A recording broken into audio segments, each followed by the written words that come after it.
Matters. Join us as we discuss effective ways to communicate, bridge the gaps, and build long-lasting relationships within your business and life. Here are your hosts, Asha Prasad and Steve Harper.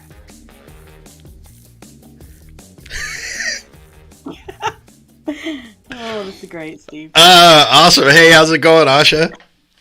Good, Steve. I feel like Groundhog's Day. Yeah. Funny. Yeah. Well, so the timing of our little intro thing, we're close. We almost have the timing, but see, it's our music. It just goes on and on and on after like, hey, here's Asha and Steve. So, welcome to Conversations with Asha and Steve. We are live. We're back live for first time in quite a long time. I think it's been like 6 weeks or something. I know. Hasn't it? It's crazy. I don't know. I don't remember the last time I saw your awesome face. Well, Steve, thank you so much. You know what? I was looking forward to this because it has been so long since we connected. And I mean, we've connected, but like this, with engaging with our listeners and getting on here, having some awesome conversations. So how are you? What's shaking? Like you, I got back from some travel and, I thought it was going to be a little bit of rest and relaxation, but wasn't. That's not in the cards for this year. I'm going to tell you, even from my standpoint, it's like, that's just not in the cards this year. Is this I don't know, whatever that is that you follow, is it an astrological situation or is it just bad mojo right now? It's a universal thing. I don't know what's going on with the universe. Something has just cracked in the universe, and yeah, that's pretty much what it is, Steve. Well, is it repairing itself? Is it coming back? Do we have any hope for the back half of the year? That's what I want to know. I mean, well, I kind of thought that it would be, but then now we're at the end of July. It's like, okay, well, we have 4 more months to turn it around. So I don't really know. Yeah, I don't follow that stuff, but I'm definitely starting to look into it because it's like, okay, what do I need to do to change the change the mojo and make things go forward a little bit more in a more positive direction. That's what we need to be doing. So, but hey, what doesn't kill you makes you stronger, right? That's right, and we are really gaining a lot of strength this year. Let's just put it that way. Yeah. Well, and I thought 21's a lucky number, so I thought we should be golden this year. But it's kind of crazy. Maybe 22. Let's just kind of keep going up. I think we said that in 20, maybe 21. I'm pretty sure we did. Well, we were talking right before we went on air that I have no idea what we were thinking deciding to go live when. The country you're living in is playing the U.S. in Olympic soccer. I know. I don't know what we were thinking. It just slipped our mind, I guess. Well, we were talking about throwing it up on screen, but then we don't want to get banned forever for the different internets. But fortunately, the U.S. is up 2-1 right now at halftime.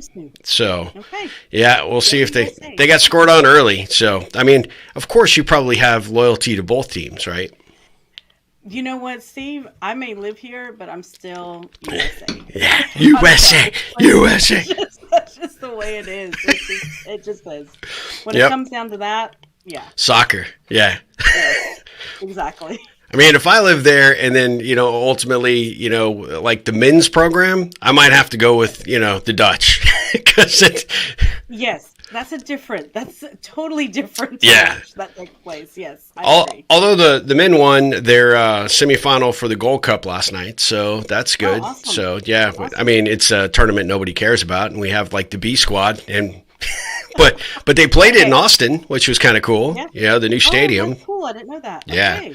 Where's the new stadium over there? Breaker and Kramer area, Burnett. Okay. Yeah, so it's beautiful. So next time you're here, we'll have to go take a tour or go catch a game. So yeah, that'd be awesome. So what are we talking about today? We had a topic that I put forward in our pre-production meeting. And I'm like, yeah, let's do that. And then I was like, wait a minute, what are we doing about this? Well, is dreaming really procrastination? That's what I was curious about because what is your take on that right off the bat? What do you think about that? Mm-hmm. Well, I don't really see it as procrastination. I think it's a necessity. Yeah. Because like, cause I think that you have to have big dreams. You have to be able to allow yourself your imagination dream, like whatever it is that you're wanting to do. But in order to make that dream come true, you have to have your feet on the ground and put things into action. Yeah. So I can see where, and I have had a few clients that have done this, but we've been able to kind of course correct really quickly to say, like, okay, that's really great. It's Mm-hmm. really fantastic. Keep dreaming those things. Take some time to visualize every day. But then now we need to get an action plan with that. Otherwise, it just stays out there. It stays somewhere off in the distance. So, how about you, Steve? Like, do you find that too with your clients, even for yourself? Have you found that kind of to be an issue of like you procrastinating by dreaming instead of like getting into action? Yeah, I mean, in some respects, I mean, I think you and I talked Mm-hmm. about this off air that, we both encourage our clients to dream. And I think you and I both have Yeah, things that we capture in our journal, we think about a lot of exactly. times. But I do think that there becomes a time, especially, at the age that we are at right now, where there are things we want to get done, sooner rather than later. And dreaming Right. about those things, it makes it that follow-on excuse. Well, someday that's going to happen. Someday I'm going to Right. make this work. Someday I'm going to sell this company, or someday I'm going to do this startup idea, or I'm going to go take that, that trip to Italy or whatever.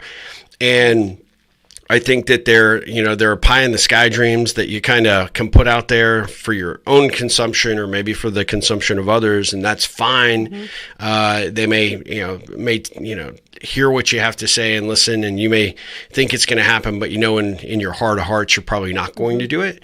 And then Right. there's the other things that there are legitimate, well-founded dreams that really have Mm-hmm. something to do with where you want to go, what you want to do, and the fear factor has a tendency to hold you back a little bit from taking that first step, or actually taking consistent daily steps to make, progress on making that dream a reality. Right. No, that's true. You know what? I do think that dreaming and allowing yourself to visualize it is a source of motivation and inspiration. So that's where I kind of find, like, daily visualization, daily journaling, daily, and allowing yourself kind of the freedom to kind of go out there. And but I do think, you're right, Steve. It's like you get into these phases in your journey that you're just like, you know what? Actually, like, okay, that would be great, but that's not really what my purpose is. Yeah. That's not really what I really want, like, my legacy to be. Yep. And you can just kind of drop those things. It doesn't mean that you can't think about them and be like, oh, but I wouldn't spend too much attention, because where your attention goes is exactly what you're going to create. Yeah. So we have to be aware of that. And I think our energy and our time is very precious.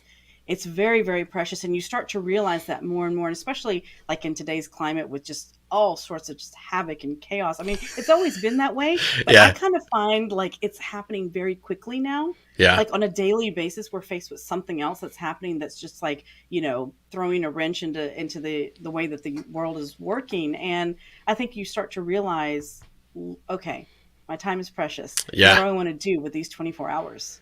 You know? Well, and you brought up something in pre-production that I thought was really interesting. Is there a difference between dreaming and like daydreaming, right? And Yeah. so maybe give me your take on kind of the differences between those two in your mind, because I do think Hmm. there is some stark differences, and I do think that it's a pretty freeing exercise to allow yourself to have Yeah. these, like you said, the daily visioning, the daily exercise of practicing that, because I think it Right. opens your perspective up to new horizons, new Yeah. possibilities. But what would be the difference between legitimate dreaming and daydreaming, for the sake of Yeah, doing that's it? that's a good one, Steve, because it's really funny because I was thinking about this when we had talked about, sharing this with our listeners today, and I was thinking about, okay, where have I daydreamed in my life? Like I was just trying to, make it a little bit personal, and I realized, like, for example, living in Europe was a daydream for me. Uh-huh. It wasn't just a dream,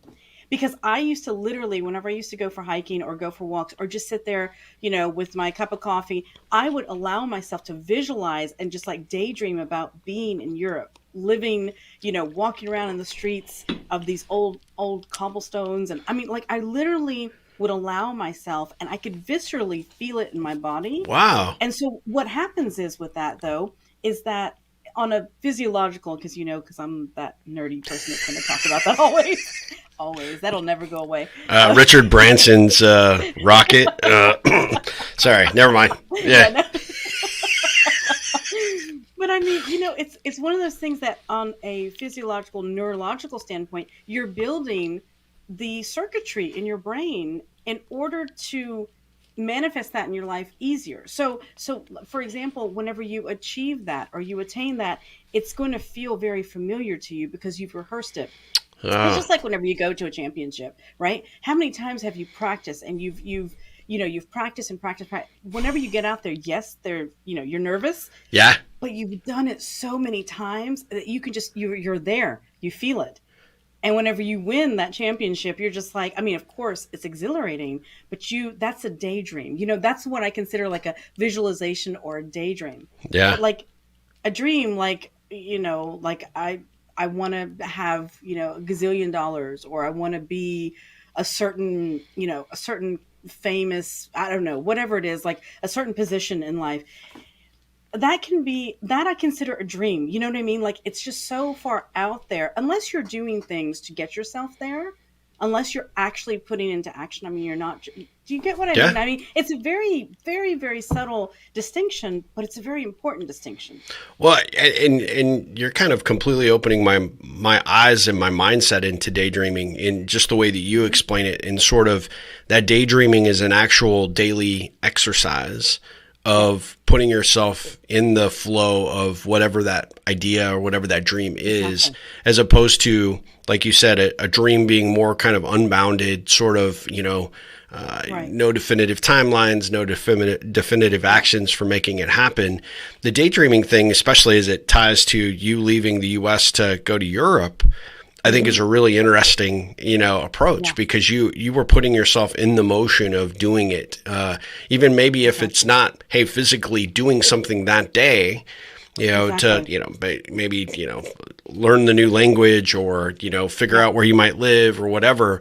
But you're sitting there having coffee and you're thinking about, 6 months or 2 years from now, whatever your timeline was, this is what I will be doing at that point. Something similar. And at that point, I'll be in a different country. I'll be in a different environment. I'll be, you're putting yourself in that scene, if you will.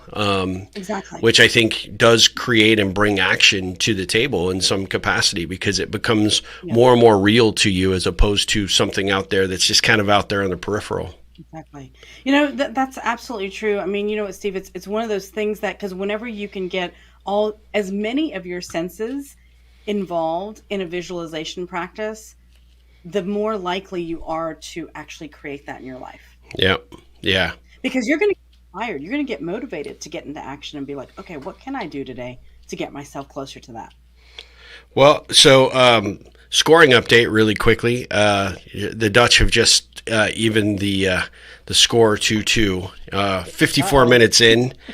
I don't know what the heck these women are dreaming about, but the U.S. better they better kick in their daydreaming right now, because this is getting a little nerve-wracking. So anyway, back to regularly scheduled programming. Not that I'm watching the game to the side at all. I just promised you I would have a little bit of scoring update, and I'm a little nervous. Well, so in your coaching practice, how do you, because I do think in the way that you explain daydreaming, I think is so great. And so do you have any particular exercises or approaches that you take your clients through to help them sort of tune into this power? Because I think to a certain degree, it actually becomes a superpower for you in some ways, because like you said, that visualization is a form of taking action and putting yourself in there. And the more comfortable that you become mentally about seeing yourself take that step, or, like for me, I never in a million years wanted to be a professional speaker, never wanted to be up in front of people. I don't like that. And it's not my, it's not my favorite place. But the more that I allowed myself to daydream about the possibilities that action might bring to the table, the more comfortable on an ongoing, consistent basis I became in actually seeing myself do it. So walk us through what you do with your clients, or maybe with yourself, to sort of take that dream into that daydream mode and actually start to take those first actions to make them possible. Yeah, I mean, one of the things, Stephen, it's one of those things, that the power of visualization. Actually, I just came out with a digital program for people to engage with, and you can find that on my site. What's it called? Power of Visualization. All right. Okay. Yep. Visualization. And I consider it kind of an advanced kind of meditation practice, because it is something that you are getting into a state of that daydreaming that we're talking about, which is not really, not the meditation that we usually think about, where we're stilling the mind and not letting thoughts get in, or trying to but this is more about getting yourself mentally prepared. And I do this in the morning, where I will visualize my day. I will visualize my day, like the way I can just kind of feel myself kind of flowing through it. And it's one of those things that it's gotten to the point now, because I've been doing this for so many years, that even some of the conversations that I have with people that I know that I'm going to be speaking with that day actually just unfold exactly the way I've visualized it, which I know may sound a little bit weird, but it's really one of those things that whenever you start getting good at it and getting in a regular flow, because I started off many, many years ago doing this, before, because I used to get really nervous about having a meeting with somebody, or whenever I was, oh my God, I'm one of the shyest people, Steve, that you will ever know, besides yourself. Yeah. So, but I mean, no, really, it was. So what would happen is I would visualize it going in a certain way. I would visualize myself saying certain things that I really wanted to get across, and I really wanted to, and that kind of thing. Yeah. And what I started noticing is I started going into those meetings, or going into whatever the interview was, or whatever it was, in a much different state of being, my actual, state of being, my mental space, my physical, everything, that it just allowed this openness to occur, to be in that flow. And that's what I do on it. And that's what I encourage my clients to do on a daily basis, is even if it's 10 minutes, 5 minutes, 20 minutes, whatever it is, get used to doing that. Start off with visualizing your day. Especially the things that that are going to be taking place that day, visualize it. You visualize what it is. Allow yourself to, see yourself stepping into the boardroom, see yourself stepping into that meeting. Just kind of get there, And it doesn't matter. I mean, make it up as you go along, which is the great thing about it. And once you start doing that on a regular basis, you will start to see that type of visualization, that type of where you're engaging all your senses. And that's one of the things that I talk about in that digital program that I have. It's really about teaching people to get into that state, practice getting into that state, engaging all your senses, engaging all of you. So that way, whenever you show up to something, all of you is showing up. Interesting. Well, I hadn't thought about it on a daily basis, actually walking yourself through. And so do you do for your own personal practice? I know you and I are both, big into meditation and making that a pretty important part to start to our day.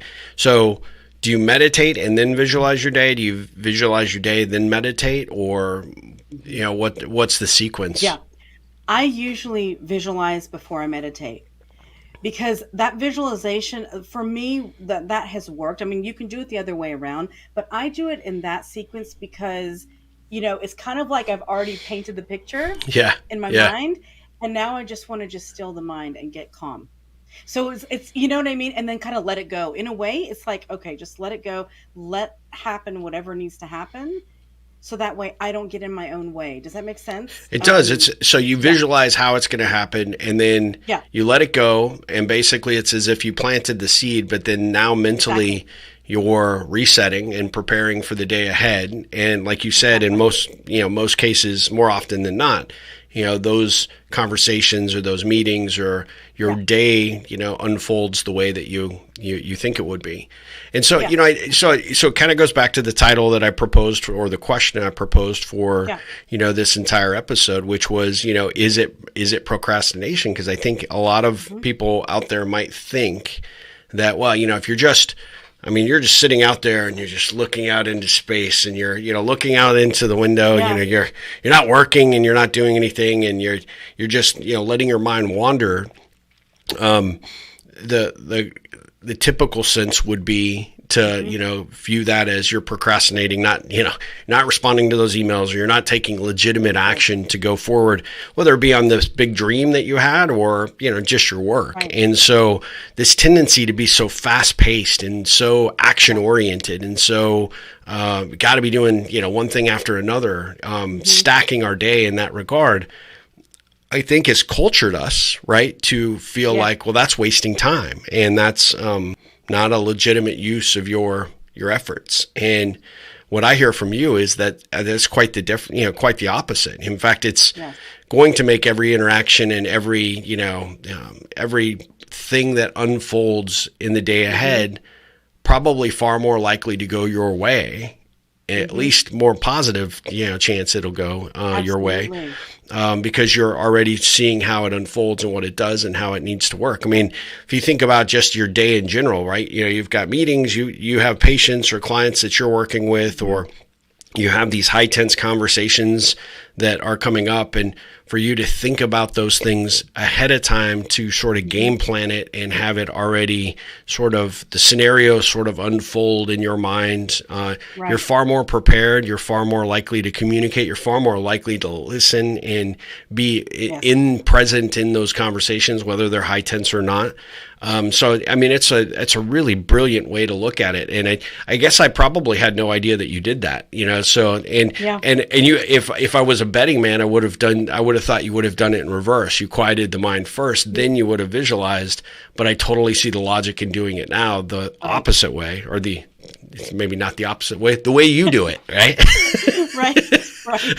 Yeah. I mean, you know what, Steve, it's one of those things, because I always early on, I mean, many years ago, decades now ago, I remember, thinking about whenever I was having difficulty getting into my meditative state after that, because I was just wanting to revisit, I didn't want to lose that feeling or that thought or whatever. But then I realized, I mean, I kind of associated, this is just kind of a comparison. I mean, if you think about it, if you take if you want to have a potted plant and you plant a seed, right, into the dirt, you don't go dig it up every day to see if it grows. You don't do that. Right? Oh, that is what I've been doing wrong. Yeah, that's why, That's why everything is dead around here. That's why it's not growing. Same for your fish too, right? In your fish tank. I mean, you just still pick it up and go, "Hey, how's it going, dude? You all right?" I digress. Yeah, but yeah, you're right. I mean, you wouldn't do that because that's lunacy, right? You have to give it time, and you have to give it space to grow and expand, and you have to nurture it too, right? You have to do, and that's where your action comes into place. I mean, if you don't water that, and if you don't allow it to have sunlight, it's not going to do much. I mean, it may do something, but it may not grow to its potential. And it's the same way with our dreams, the same way with the things that we're wanting to create there out in the world. I think that's brilliant. I've always liked the planting the seed analogy, because if you think about it, it really is, sort of the gestation that the seed has to have and go through in order to morph into this living thing, right? Exactly. It does require, you're putting in all the heavy effort. Once you put it in the soil, you're putting in all the heavy effort where you can't actually see the results, but every day matters, right? The amount of sun you give it, the amount of water you give it, the action and care and feeding that you give. And the whole time you're just looking at this pot with just dirt and nothing. Exactly. And I think, kind of back to the point that I made earlier, where we have our, we're just so hard charging on what's next. What do we, what's happening, right? We're results oriented. That, the tendency could be, even though it sounds, like you'd be a lunatic if you did it, to dig up that seed and go, well, did it sprout? Okay, let me put you back in, or whatever. I mean, but it's true, Steve, right? You have to have trust. You have to have trust. You trust whenever you put that seed in that soil and you water it every day. You trust on some level that it's going to grow. Yep. Why aren't we doing that with our dreams? That's when we planting the seed, and when we plant the seed, and that visualization every day is pouring the water, is allowing the sunlight in. I mean, Yeah. that's what we're doing. Yeah. And then we get into action, and then it's like, oh, okay, that's even more. We're ever nurturing it even more. Yeah. So it's the same kind of thing. That's the way I see that. Well, I think it's great. And so it proved my point that this was a valuable, topic. I got this message back from Asha on Facebook, like, oh, okay. We could do that. I'm like, no, it's like a legitimate thing. Because, and I'll tell you the genesis of this. I have a client that basically, she almost every time has this default response on something big she wants to do for her business. I'm probably just dreaming. And it's like, well, isn't that the basis of where things start? Exactly. The difference is, are you going to put that dream into action? Are you going to take action to be able to make that a reality? And I think the way that I'll come back to her, and we go through these in our sessions, but I also think that, hey, look, if this is important enough to you, then you schedule your time to dedicate that effort to daydream, to see yourself forward, to see yourself achieving, to see yourself actually making this thing come to life. And your analogy of pouring the water on that, on that soil to nurture and coax that seed along to actually sprout and eventually take root, I think is brilliant. And so I think, I'm going to give her a different perspective, because I think in that regard, honestly, it will help her overcome this fear that she's wasting time and that she's actually procrastinating to getting started. But you don't have to do something physical to actually make that, that, I don't know why I showed this. I know. What is that? It's just my little spinner thing that I have all these weird knickknacks on my desk. But sometimes the action isn't like obvious, like it's not writing a chapter, it's not recording a segment or whatever. It's thinking about it, it's dreaming about it, it's allowing your mind to wander and actually see that process forward. So I think that's great. Yeah. So you encourage it to be a daily exercise. Let me ask you a little bit more straightforward question about dreaming. What do you tell your clients, because you encourage them to dream? How do they capture it? What do they do with it? And how much time do you allocate to one dream versus the other when you're going through this process? Or is it just a feeling for that particular day? It really is a feeling, but of course, because we have our schedules, Steve, I always recommend that my clients have a certain time, like whether it's 5 minutes, 10 minutes, 15 minutes, whatever it is. And I do have some clients that instead of meditation for a couple of weeks, they're just going to be visualizing. Okay. So it just kind of depends. Yeah. And then they'll, switch back and forth. But I have actually two clients that record it and send it to me. They get their phone and then they're just talking. They're just talking. And I love it because you can hear them just start to open up and start to get really creative. And and then and I love it because I get a good visual. Listening to it, I'm like, oh my God, I can totally see them. And then I can see them in that role. I can see them doing that. And so, you know what I mean? It help them. Helps you. Yeah. It helps you see how they're wired, how that thinking is evolving in the moment. And it also allows you to probably be better equipped on how to help them actually take that. Hey, when you mentioned this or you said this, something that I think that you could do here is, that just lends to, better efforts. That's a really, gosh, I'm just picking up all these nuggets from you today. This is great. I want to get off and just go visualize something. Right now I'm trying to visualize the women's, U.S. women's national team, soccer national team, scoring a goal. That's what I'm Okay. There you go. Let's go there. We're still tied 2-2 at the 70th minute. It's I'm getting nervous.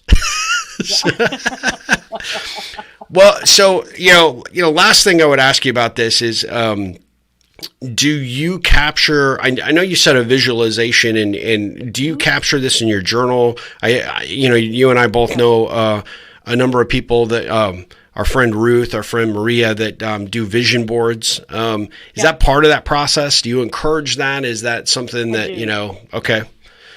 I do. And you know what, Steve? It's funny because I do a vision board twice a year. I do really? usually December, January. I know you're learning how many years have I known you, and you're learning things about me today. Yeah, this is great. Who are you? Yeah. I think your vacation was a lot better for you than my vacation was.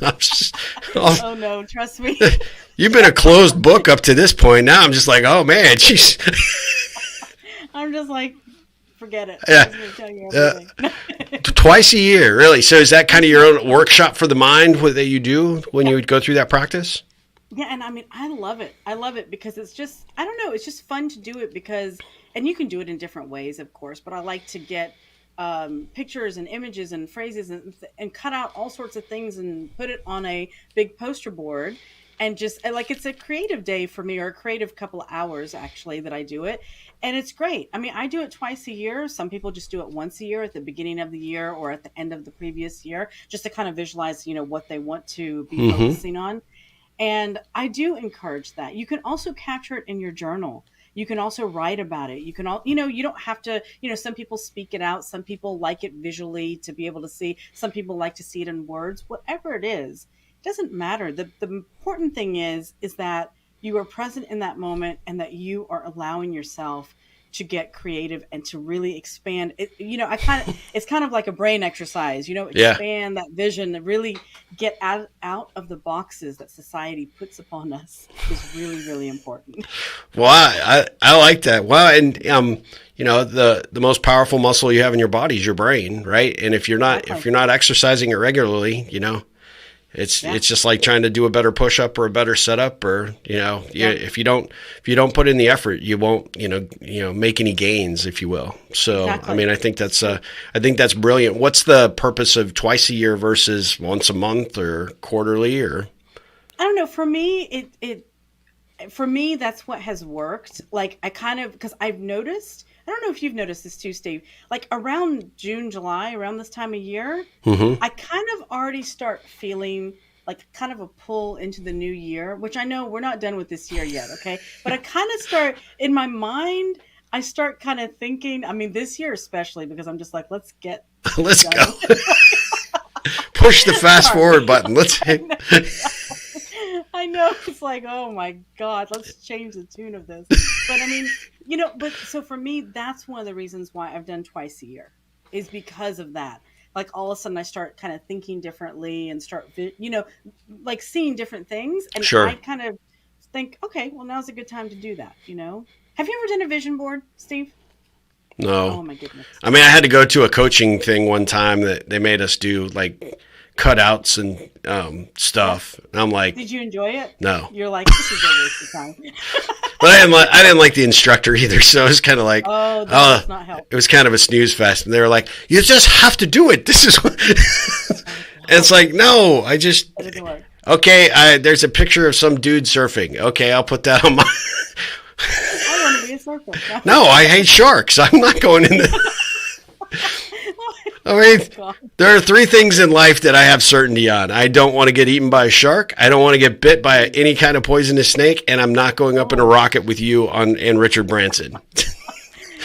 Well, that's very specific, Steve. See, I got that all through I could vision that without a session. Yeah, exactly. You know that very clear.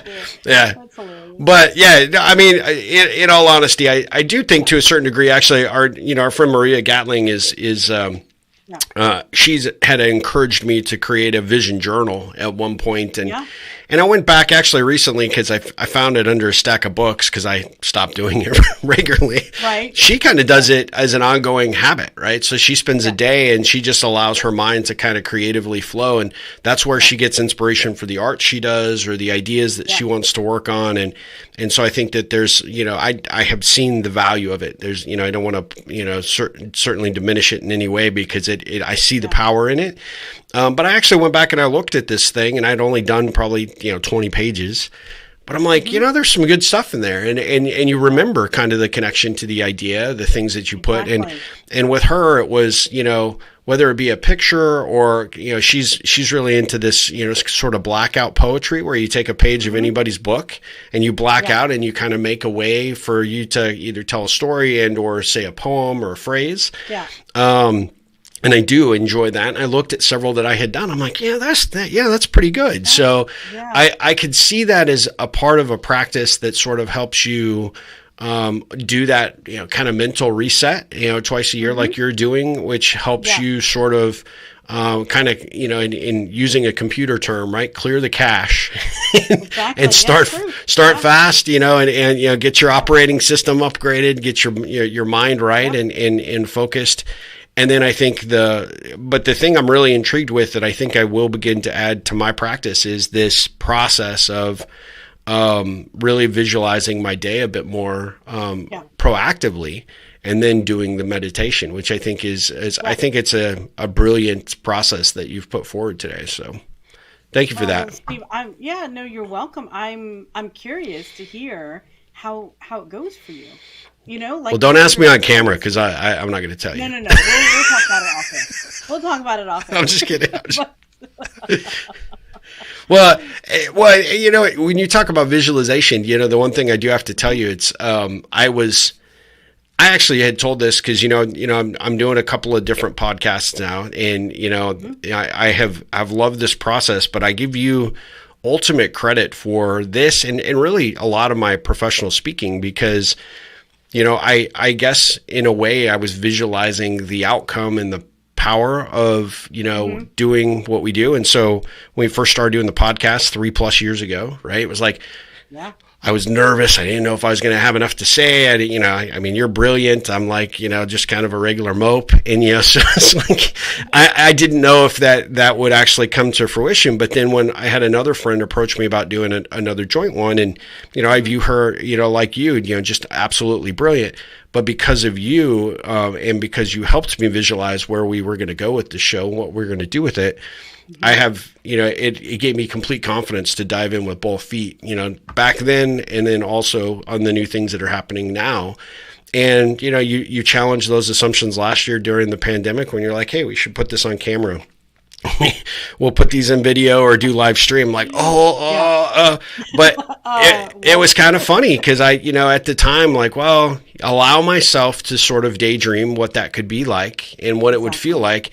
And then as I was putting some of our new technology together yesterday, I was kind of smiling to myself, like, look how far we've come and what we're doing and how we're doing it. And just how much experience we gained, all because we had a little dream, we pushed it forward, and we saw ourselves doing it, and then actually took action to make it happen. So all that, what I would have considered mindless procrastination wasn't that at all. It was actually the daydreaming exercise that actually put this into motion. So that's true, Steve. And you know what, Steve, you're a brilliant speaker. I just want to say this because you are. No, I can. Have you been drinking already? I mean, let's just be honest. It is my water. Yeah. That big bottle of Icelandic vodka. Yeah. Oh, God. Thank you for that. Yeah. No, but you are, and if you think about it, like if you really reflect upon all the things that you've done and you continue to do. It does start with a dream. It does start with a visualization. Yeah. You have to be able to see it before it actually manifests. So, but yeah, no, this has been an interesting topic, Steve. I love the fact that you put this topic forward. I do. Well, that's good. So I'm putting up the prasadmethod.com. Plug your program one more time, how people find it and get it. Okay, so the product that we were talking about today, the digital download, it's the power of visualization. And you can go to the website, theprasadmethod.com, and you can go to the products page or shop page and find it on there. It's probably under meditations. Awesome. And so, there is exciting news abound about the new book. Yes, there is. So next month, fingers crossed. Fingers crossed. There have been some glitches here and there, but that's okay. That happens too. But the release of my new book, The Chrysalis Awakening. Awesome. Next month. So, we'll talk about that a little bit. Yep. We're going to do an entire episode dedicated to the launch, and we're going to talk through it because I'm so fascinated by the concept of this book and what it's going to bring into the world. And I guarantee you it started with a dream that became a daydream, and now it's going to be reality next month, which is pretty awesome. Fantastic. Yeah. And just so, you can maybe help plug it a little bit, share with how people, if they have topics, comments, or anything that they want to, say, because this is going to get rebroadcast on YouTube. It'll be rebroadcast on Facebook. How do people comment? How do people tell us, topics they'd like us to cover in the future? Yeah, definitely. I think that you can comment on this video whenever you see the replay. Of course, you can definitely message us on Facebook or email us, or go to our website at conversationswithashaandsteve.com, and you can email us at info@conversationswithashaandsteve.com. And just reach out to us. I mean, we have people that we have existing clients, and also people that are just listeners of the show that are telling us about all sorts of things that they want to hear about. So definitely reach out to us. I do want to make mention, Steve, you mentioned earlier about another podcast. Could you just mention what podcast it is? Because I'm sure that some of our listeners here would love to see you and what you're doing. Oh, yeah, I appreciate that. Yeah, the other episode, or excuse me, the other podcast that I'm doing is, aside from the ones that I do for the Ripple Effect, I do one with a good friend of mine that I've known for a long time, Donna Carlin. She's a shadow coach in Canada. And she and I have known each other for a long time. Actually, I met her about the same time I met you, which was kind of interesting. And she's absolutely brilliant. But she challenges a lot of my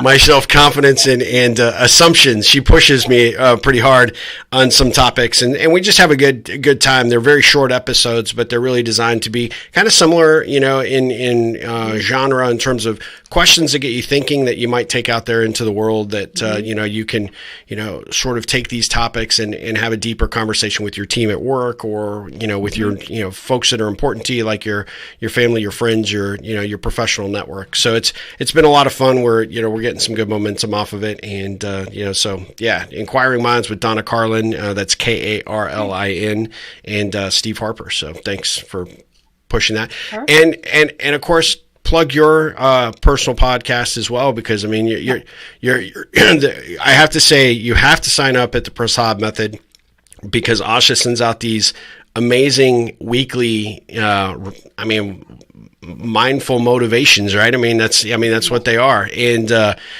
you can get those on our website, but then your other podcast is what? Yeah, the Prasad Principles.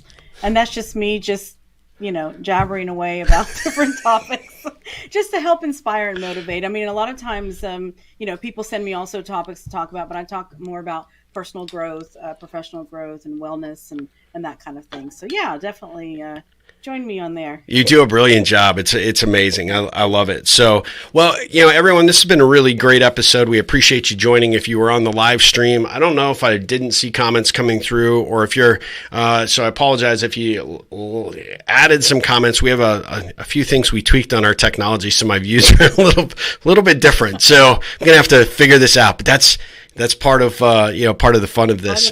Yeah, but we definitely appreciate you joining us for another episode of Conversations with Asha and Steve. We will be back next week. We'll actually be streaming next week, 1 hour later. It'll be 8 a.m. Central Standard Time, which is 3 p.m., right? Yes. CET, right. Central European Time. Is that what that stands for? Mm-hmm. Yeah.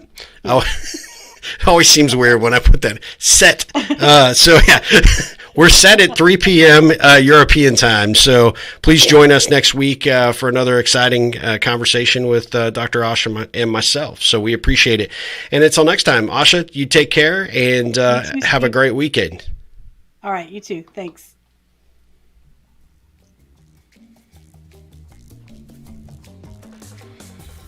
Thank you for joining us for today's episode of Conversations with Asha and Steve. We love to hear feedback and questions from our listeners. Please feel free to visit our Facebook page for more tips and information. You can also email us directly at info@ripplecentral.com for more information.